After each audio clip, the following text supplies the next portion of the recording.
Okay, ladies and gentlemen, welcome to my YouTube channel called Natquascape. So you've just seen some footage from start to finish of how I've scaped this tank from scratch. So I'm just going to give you a little tour around the tank now, just to show you the plants and how well they've grown. So let's just start off in the corner, shall we? So I've used easy to grow plants, and most of you will know that Tropica have a labeling system on their plants: green, orange and red for easy, medium and advanced respectively. So I'm just going to zoom in now on the Starogini ripens.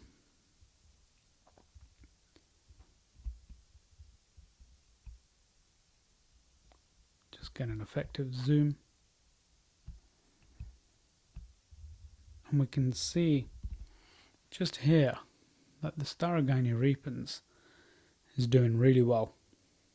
It's got good plant growth at the top, and I just wanted to say that actually I have not trimmed this plant since I planted it. This tank is around 4 months old. And all I've been doing is using the Aquascape's complete plant fertilizer. There's an ammonia shrimp just flying past there. And I've had great results with that. So no CO2, just fertilizer. So I just wanted to say the images that you saw before were just taken on my mobile phone. But now I've got some camera gear just to take this video, so I thought I would just add a video at the end of those series of clips. The Henolanthium tenellum green has grown really well, looking a little bit brown and yellow at the moment because I think it's done with its growth in that small area. I actually have a grow out tank as well where I've got some Henolanthium tenellum green, and these are the Tropica one to grow, and I've got they're growing really well, directly in the same conditions but just more room to grow. So I'm kind of finished with this tank. Actually, this is just an experimental tank that I wanted to work on, a small tank that I could scape quite feasibly and make any small or major adjustments if necessary.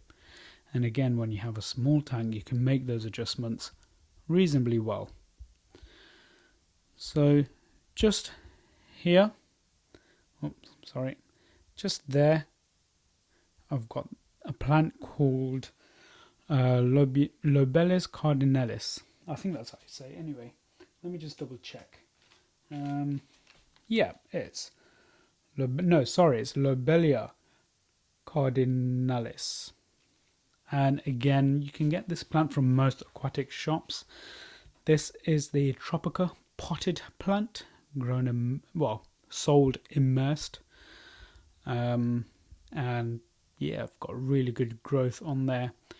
If you've got good light, then the bottom leaves would actually be purple, or actually they may just be turning green because they are in a submersed state now. I'm not 100% sure. Why don't you guys let me know down in the comments.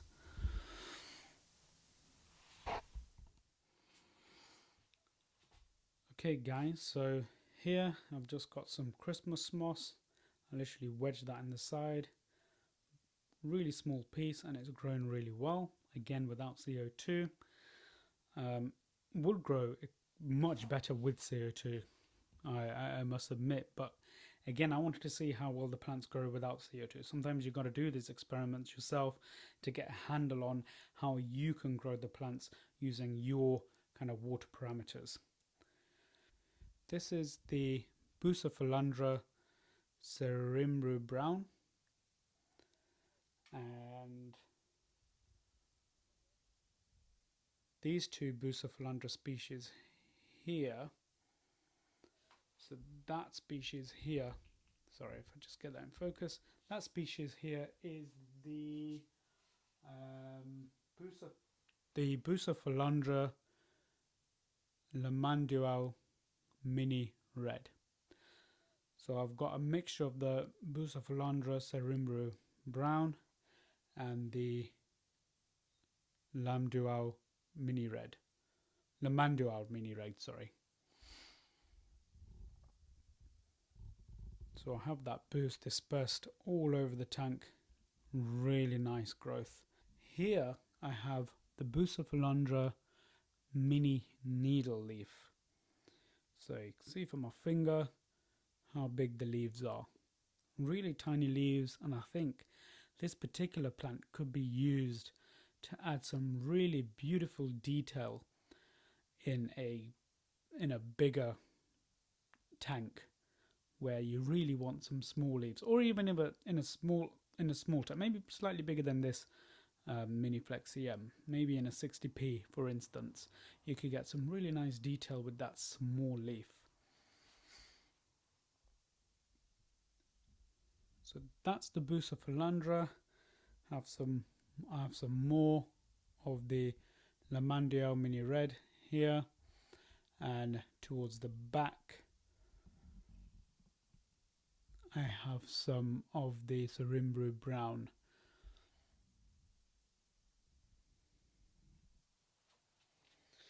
So here we are guys at the side of the tank. So if we just look at the substrate, there's the substrate, dragonstone, just some unipack sand. All of this is in a previous set of slides. Obviously some of the aqua soil has spilt over. I don't think it's actually spilt over, I think it's come from underneath, but I don't really mind. It gives it a bit of a natural look, and again this is just an experimental tank really. So more boost here at the front, and now you can really see some of the trident fern here. Okay, I had some more of that Lobelia cardinalis, whatever it's called. Can't always remember the names of these plants. And yeah, so that's the plants from the side of this side of the tank. Okay, so I'm going to just take you around the top of the tank now. Okay, so now we have the Rotala. I forget the name of the species, Rondafulia. So here I just showing the top of the tank. This Rotala is growing really well, and you know, if it wasn't so flimsy, if the stems weren't so flimsy, then this particular plant would probably grow out of the water. And at the top you can see that there's some decent kind of pinky orange color to this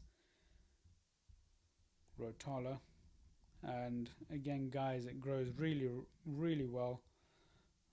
Really happy with the growth of this particular plant. It's doing really well under this type of light. So this is just again the mini flexi light. The details of the color temperature and its par rating is in one of the captions in the video, earlier on in the video. So guys, that's the end of this video. Here is the tank. I've learnt how to grow these plants under the conditions that I use, and I will be rescaping this tank now that I've done this experimental aquascape. Most of the plants in this tank I've never used before. I've never used the buces, the trident ferns, the Rotala, or the tenellum green. I have grown carpets of the HC carpet, using CO2 and the full ADA substrate and fertilization system. But I just wanted to go on to the opposite end of the aquascaping spectrum in terms of growing easy to grow plants and see what kind of results I can get without CO2, just using liquid fertilizer. And I think I like it. I like these plants, a lot, and I think there's a lot to be said about creating beautiful aquascapes with easy to grow plants and with relatively easy maintenance. So just briefly, for maintenance, I use RO water. It's remineralized with the Seachem Equilibrium. I will be doing a video on that to show exactly how the pH can fluctuate whilst dissolving that product, and how you should really add that product to your aquarium. Otherwise you might have trouble with severe melting of plants, and you might have trouble with your livestock. The overall net change in pH is none. There's no change in pH, but whilst that product is dissolving, you get a change in pH. But again guys, I'll do a separate video on that. RO water, remineralized, and that is it. That's how I do my water changes. I change around about 60% of the water every 1 to 1.5 weeks. So yeah, stay tuned to Aquascape number 2, which will be this tank rescaped. Thank you very much for listening and watching. Take care. Bye.